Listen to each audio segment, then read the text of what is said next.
Hi hello friends, welcome to my channel. Gauri Kalyana ಧಾರಾವಾಹಿಯ ನಾಳಿನ ಸಂಚಿಕೆಯಲ್ಲಿ ಏನಾಗುತ್ತೆ ಅಂತ ನೋಡೋಣ. ರೋಚಕ ತಿರುವನ ತಗೋತಾದ ಸಂಚಿಕೆ. ನೀವೇನಾದರೂ ಮೊದಲು ಬಾರಿಗೆ ನನ್ನ ಚಾನಲ್ನ ನೋಡ್ತಾ ಇದ್ದರೆ ದಯವಿಟ್ಟು ಸಬ್ಸ್ಕ್ರೈಬ್ ಮಾಡಿ. ನಿಮಗೆ ಇಷ್ಟವಾದ ಧಾರಾವಾಹಿಗಳು ಎಲ್ಲವೂ ಸಹ ಈ ಚಾನಲಲ್ಲಿ ನಾನು ನಿಮಗೆ ತಿಳಿಸಿಕೊಡ್ತೀನಿ.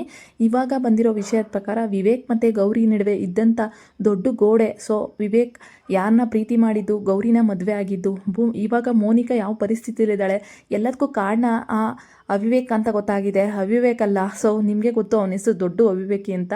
ಸೊ ಈ ಕಡೆ ವಿವೇಕ್ಗೆ ಗೌರಿ ತಪ್ಪೇನೂ ಇಲ್ಲ ಅಂತ ಕ್ಲಿಯರ್ ಕಟ್ಟಾಗಿ ಗೊತ್ತಾದ ಮೇಲೂ ಸಹ ಗೌರಿನ ಹೆಂಡ್ತಿ ಅಂತ ಒಪ್ಕೊಳ್ಳದೆ ಇದ್ದರೆ ಎಷ್ಟು ಚೆನ್ನಾಗಿರುತ್ತೆ ಹೇಳಿ.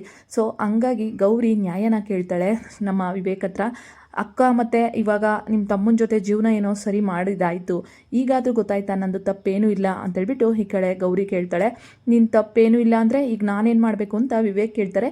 ಏನು ಮಾಡಬೇಕು ಅಂದರೆ ನೀವು ನನ್ನ ಹೆಂಡ್ತಿಯಾಗಿ ಒಪ್ಕೋಬೇಕು ರೀ ಅಂತೇಳ್ಬಿಟ್ಟು ಗೌರಿ ಹೇಳ್ತಾಳೆ. ಅಲ್ಲ, ಏನು ಅಂದ್ಕೊಂಡಿದ್ಯಾ ನೀನು? ಇಷ್ಟು ದಿನದಲ್ಲಿ ನಿನ್ನನ್ನು ಭೇಟಿಯಾಗಿರೋ ಪ್ರತಿ ಕ್ಷಣನೂ ನನ್ನ ಜೀವನದಲ್ಲಿ ಅನಿರೀಕ್ಷಿತವಾಗಿ ಬರೀ ಕೆಟ್ಟದ್ದೇ ನಡೆದಿದೆ. ಅಂಥದ್ರಲ್ಲಿ ನಾನು ನಿನ್ನ ಹೆಂಡ್ತಿ ಅಂತ ಒಪ್ಕೋತಿದ್ದೀನ? ಕನಸು ಕಾಣ್ತಾ ಇದೆಯಾ ನೀನು ಅಂತೇಳ್ಬಿಟ್ಟು ಈ ಕಡೆ ವಿವೇಕ್ ಹೇಳ್ತಾ ಇದ್ದಾರೆ. ಯಾಕ್ರಿ ಈ ಥರ ಎಲ್ಲ ಮಾತಾಡ್ತಿದ್ದೀರಾ? ನಾನು ಆ ಥರ ಹುಡುಗಿ ಅಲ್ಲ. ನಾನು ನಿಮ್ಮನ್ನು ಪ್ರೀತಿ ಮಾಡಿರಲಿಲ್ಲ, ಹೌದು. ಆದರೆ ಅಕ್ಕ ಕೂರ್ಬೇಕಾಗಿದ್ದ ಜಾಗದಲ್ಲಿ ನಾನು ಕೂತ್ಕೊಂಡೆ. ಯಾಕೆ ಅಂದರೆ ಅಕ್ಕ ಮತ್ತು ನಿಮ್ಮ ತಮ್ಮ ಇಬ್ಬರು ಸೇರ್ಕೊಂಡು ಮಾಡಿದ ತಪ್ಪಿಂದ ನಾನು ಆ ಜಾಗದಲ್ಲಿ ಕೂತ್ಕೋಬೇಕಿತ್ತು. ಅದು ಅನಿವಾರ್ಯ. ಸೊ ನಾನವತ್ತು ಪರದೆ ತೆಗೆದೇನೆ ತಾಳಿ ಕಟ್ಟಿಸ್ಕೊಂಡಿದ್ರೆ ತಪ್ಪಾಗ್ತಿತ್ತು. ನಾನು ನನ್ನ ಮುಖದ ಮೇಲೆ ಸರಿಸಿ ಪರದೆನ ನಾನು ಗೌರಿ ಅಂತ ಹೇಳಿ ಆಮೇಲೆ ನೀವು ನನ್ನ ಕರುಳಿಗೆ ತಾಳಿ ಕಟ್ಟಿದ್ರಲ್ವಾ. ಸೊ ಇವಾಗ ಎಲ್ಲನೂ ಕ್ಲಿಯರ್ ಆಗಿದೆ. ಅಕ್ಕ ಮತ್ತು ನಿಮ್ಮ ತಮ್ಮನ ಸಂಬಂಧನೂ ಸರಿ ಹೋಗಿದೆ. ಸೊ ತಪ್ಪು ನಂದೇನೂ ಇಲ್ಲ ಅಂತಲೂ ಗೊತ್ತಾಗಿದೆ. ಹೀಗಾದರೂ ನೀವು ನನ್ನ ಒಪ್ಕೊಳ್ಳೇಬೇಕು ಅಂದ್ಬಿಟ್ಟು ಗೌರಿ ಹೇಳ್ತಾಳೆ. ನೋಡು, ನೀನು ಈ ಜನ್ಮಕ್ಕೆ ನನ್ನ ಗಂಡ ಅಂತ ಹೇಳ್ಬಿಟ್ಟು ಕನಸು ಕಾಣೋಕ್ಕೆಲ್ಲ ಹೋಗ್ಬೇಡ. ಅದು ಯಾವ ಜನ್ಮಕ್ಕೂ ಸಾಧ್ಯ ಇಲ್ಲ ಅಂತೇಳ್ಬಿಟ್ಟು ವಿವೇಕ್ ಹೇಳ್ತಾರೆ. ಯಾಕ್ರಿ ಈ ಥರ ಮಾತಾಡ್ತಿದ್ದೀರಾ? ನನ್ನನ್ನು ಈ ಮನೇಲಿ ತುಂಬ ಜನ ಪ್ರೀತಿ ಮಾಡ್ತಾರೆ, ತುಂಬ ಜನ ನನ್ನ ಮೇಲೆ ಅರಸು ಮುರುಸು ಮಾಡ್ತಾರೆ. ಅದರಲ್ಲಿ ನಿಮ್ಮ ಅಮ್ಮನೂ ಒಬ್ಬರು. ಅವರು ನನ್ನ ಇವತ್ತು ಸೊಸೆ ಅಂತ ಒಪ್ಕೊಂಡಿಲ್ಲ ಇರ್ಬೋದು, ಆದರೆ ಮುಂದಕ್ಕೊಂದಿನ ನನ್ನ ಒಳ್ಳೆ ಸೊಸೆ ಅಂತ ಒಪ್ಕೋತಾರೆ. ಆ ನಂಬಿಕೆ ಇದೆ.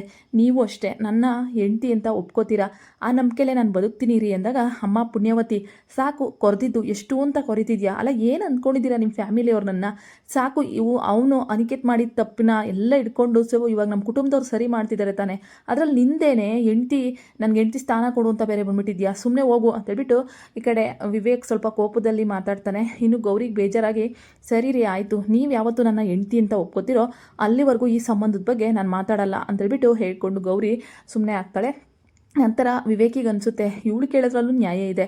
ಗೌರಿ ಯಾವ ತಪ್ಪು ಮಾಡಿಲ್ಲ, ನ್ಯಾಯದ ಪ್ರಕಾರ ಹೋರಾಟ ಮಾಡಿದ್ದು ಮತ್ತು ಆ ನ್ಯಾಯನ ದೊರಕಿಸಿದಾಳೆ. ಮೋನಿಕಾ ನಾನು ಇಷ್ಟಪಟ್ಟಿದ್ದು ಹುಡುಗಿನೇ ಆಗಿರ್ಬೋದು, ಆದರೆ ಅವಳು ನನ್ನ ಇಷ್ಟಪಟ್ಟಿರಲಿಲ್ಲ. ಸೊ ಅವಳು ಇಷ್ಟಪಟ್ಟಿದ್ದು ನನ್ನ ತಮ್ಮನ್ನ. ಅವರಿಬ್ಬರು ಜೀವನ ಸರಿ ಹೋಗ್ತಿದೆ ಅಂದಮೇಲೆ ನಮ್ಮ ಜೀವನನೂ ಸರಿ ಹೋಗ್ಬೋದಲ್ವಾ? ನಾನು ಯಾಕೆ ಗೌರಿ ಹತ್ರ ಈ ಥರ ಮಾತಾಡ್ಬಿಟ್ಟೆ? ಅವಳು ಕಾಣಲಿಲ್ಲ ಅಂದರೆ ಒಂದು ನಿಮಿಷ ನನ್ನ ಕಣ್ಮುಂದೆ ಹೆಂಗೆಲ್ಲ ಚಟಪಡಿಸ್ಬಿಡ್ತೀನಿ. ಆದರೆ ಗೌರಿ ಈ ಕೇಳಿದ ವಿಚಾರದಲ್ಲಿ ನಾನು ಯಾಕೆ ಇಷ್ಟೊಂದು ಕೋಪ ಮಾಡಿಕೊಂಡೆ? ಈ ಕೋಪಕ್ಕೆ ಪ್ರೀತಿ ಅನ್ಬೋದಾ ಅಂದ್ಬಿಟ್ಟು ವಿವೇಕ್ ಯೋಚನೆ ಮಾಡಿರ್ತಾನೆ. ಇನ್ನು ಕನಸಲ್ಲಿ ಗೌರಿ ವಿವೇಕ್ ಇಬ್ಬರು ಒಂದಾಗಿರೋ ಥರ, ಖುಷಿಯಾಗಿರೋ ಥರ, ಸೊ ಹೆಂಡ್ತಿ ಅಂತ ಒಪ್ಕೊಳ್ಳೋ ಥರ ನಮ್ಮ ಗೌರಿಗೆ ಕನಸು ಬೀಳ್ತಾ ಇರುತ್ತೆ. ಇನ್ನೂ ಒಂದು ಕಡೆ ಈ ಮೋನಿಕನ್ನ ಹಿಡಿಯೋಕ್ಕೆ ಆಗ್ತಿರಲ್ಲ. ಇನ್ನೂ ದೊಡ್ಡ ಮನೆ ಒಳಗಡೆ ಹೋಗೇ ಇಲ್ಲ, ಆಲೆ ನೆಕ್ಸ್ಟ್ ಲೆವೆಲ್ಲು. ಗೌರಿನೇ ಚೀಪ್ ಮಾಡಿ ಗೌರಿನೇ ತುಳಿದು ನಾನು ದೊಡ್ಡ ಸೊಸೆಯಾಗಿ ಮೆರಿತೀನಿ ನೋಡ್ಕೋ ಅಂತೇಳ್ಬಿಟ್ಟು ಪಾಪ ಚಿನ್ಮಯಿಗೆ ಉಡಿಸ್ತಾ ಇರ್ತಾಳೆ. ಅಲ್ಲ ಕಣೆ, ನಿನಗೆ ಅಕ್ಕನೇ ನ್ಯಾಯ ಕೊಡಿಸಿರೋದು ಆ ಮನೇಲಿ ಇರೋಕ್ಕೆ ಅಂತ, ಅವಳ ಮೇಲೆ ಇಷ್ಟೊಂದೆಲ್ಲ ಮಾತಾಡ್ತಿದ್ಯಲ್ಲ, ನಿಂಗೇನು ಅನಿಸ್ತಾ ಇಲ್ವಾ ಅಂದಾಗ, ಹೇ ಓಕೆ, ನೀವೆಲ್ಲ ಚೀಪ್ ಜನಗಳು, ನಿಮ್ಮ ಹತ್ರ ಮಾತಾಡೋದಕ್ಕಿಂತ ಸುಮ್ಮನೆ ಇರೋದು ಬೆಸ್ಟು ಅಂತೇಳ್ಬಿಟ್ಟು ಮೋನಿಕಾ ಗಾಂಚಾಲಿನ ತೋರಿಸ್ತಾ ಇರ್ತಾಳೆ. ಇನ್ನೂ ಒಂದು ಕಡೆಗೆ ಈ ಚಂಚಲ ಆ ಮೋನಿಕನ್ನ ನಾನು ಮಾತ್ರ ಸೊಸೆ ಮಾಡ್ಕೊಳ್ಳಲ್ಲ, ಏನಾದರೂ ಮಾಡಿ ಈ ಮದುವೆನ ಕ್ಯಾನ್ಸಲ್ ಮಾಡಬೇಕು ಅಂತ ಒಂದು ದೊಡ್ಡ ಪ್ಲ್ಯಾನ್ನ ಹೂಡಿದಾಳೆ. ಏನಾದರೂ ಮಾಡಿ ಈ ಮದುವೆನ ಕ್ಯಾನ್ಸಲ್ ಮಾಡಬೇಕು ಅಂತ ಅದಕ್ಕೆ ಅವಕಾಶ ಮಾಡಿಕೊಡ್ತಾಳ ಗೌರಿ? ಖಂಡಿತ ಮಾಡಿಕೊಡಲ್ಲ. ಇನ್ನು ಮದುವೆ ತಯಾರಿಗಳು ಎಲ್ಲನೂ ಸಹ ಶುರು ಆಗಬೇಕು. ಇನ್ನೊಂದು ವಾರದಲ್ಲಿ ಮದುವೆ ಮಾಡಿ ಮುಗಿಸ್ಬೇಕು ಅಂತ ತಾತ ಅಜ್ಜಿ ಎಲ್ಲನೂ ಸಹ ಅಂದ್ಕೊಂಡಿರ್ತಾರೆ. ಚಂಚಲ ಕುದೀತಾ ಇರ್ತಾಳೆ ಗೌರಿ ಮೇಲೆ, ಇವಳಿಂದನೇ ಎಲ್ಲ ಹಾಳಾಗೋಗಿದ್ದು ಅಂತ. ಇನ್ನೂ ಈ ಕಡೆ ಈ ಮೋನಿಕಾ ಮತ್ತು ಅವರಿಬ್ಬರೂ ಸಹ ಸರಿಯಾಗಿ ಮಾತಾಡಲಿಲ್ಲ ಅಂದರೂ ಮೋನಿಕಾ ಅವನಿಂದೆ ಅನಿಕೆತ್ತಿಂದೆ ಬಿದ್ದು ತಾಯ್ತಾ ಇರ್ತಾಳೆ. ಆದರೆ ಅವನು ಕ್ಯಾರೇನೆ ಅಂತಿರಲ್ಲ. ಮದುವೆಗಿಂತ ಮುಂಚೆನೇ ತಾಯಿ ಆಗಿರೋ ಈ ಮೋನಿಕಂಗೆ ಇಷ್ಟೊಂದು ಗಾಂಚಲಿ ಅಂದಮೇಲೆ ಗೌರಿ ಜೊತೆಗೆ ಬಂದಮೇಲೆ ಇನ್ನಿಷ್ಟು ಗೌರಿನ ತುಳಿಬೋದು ಅಂತ ನೀವೇ ಯೋಚನೆ ಮಾಡಿ. ಒಟ್ಟಿನಲ್ಲಿ ವಿವೇಕ್ ಯೋಚನೆ ಮಾಡಿದ ಥರ ನಮ್ಮ ಗೌರಿಗೆ ಹೆಂಡ್ತಿ ಸ್ಥಾನ ಕೊಟ್ಟರೆ ತುಂಬ ಒಳ್ಳೆಯದು. ಯಾಕೆಂದರೆ ಗೌರಿ ಎಷ್ಟು ಪ್ರೀತಿ ಮಾಡೋರು ಸಿಗ್ತಾರಾ? ಸೊ ನೋಡೋಣ. ಗೌರಿ ಅಂದ್ಕೊಂಡಿರೋ ಥರ ಈ ಕಡೆ ವಿವೇಕ್ ಕೈಲಿ ನಾನು ಮೆಚ್ಚಿನ ಹೆಂಡ್ತಿ ಅಂತ ಅನ್ಸ್ಕೋತಾಳ, ಸರಿತನ ಕೈಲಿ ಮೆಚ್ಚಿನ ಸೊಸೆ ಅಂತ ಅನ್ಸ್ಕೋತಾಳ. ನೋಡೋಣ ಅದನ್ನು ಕಾದು. ಸೊ ಟ್ವಿಸ್ಟ್ ಮೇಲೆ ಟ್ವಿಸ್ಟ್ ಅಂತೂ ಕೊಡ್ತಾ ಇದ್ದಾರೆ ಗೌರಿ ಕಲ್ಯಾಣ ಸೀರಿಯಲ್ ಅವರು.